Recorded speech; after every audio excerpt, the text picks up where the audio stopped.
xương sau thì mới giàu.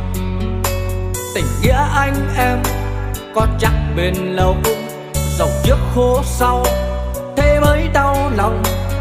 Khi xa cơ không còn ai, khi mình đã có những gì người ta cần, người ta luôn quan tâm và chia sẻ.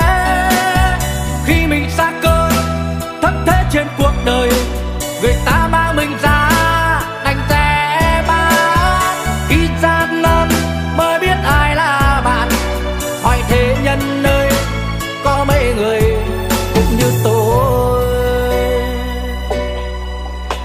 Khổ trước sương sau thì mới giàu, giàu trước khổ sau thì càng đau.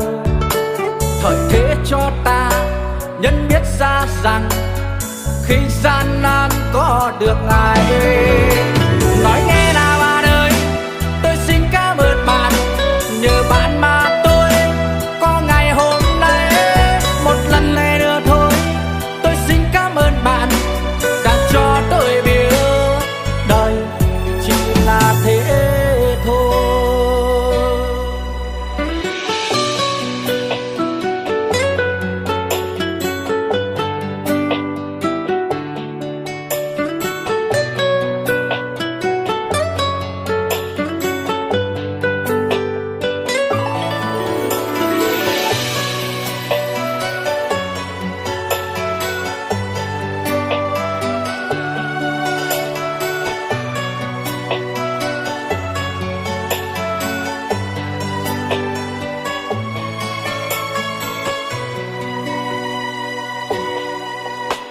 Khổ trước sương sau thì mới giàu.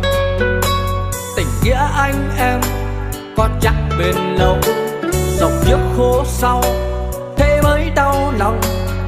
Khi xa cơ không còn ai, khi mình đã có những gì người ta cần, người ta luôn quan tâm và chia sẻ. Khi mình xa cơ thất thế trên cuộc đời, người ta mang mình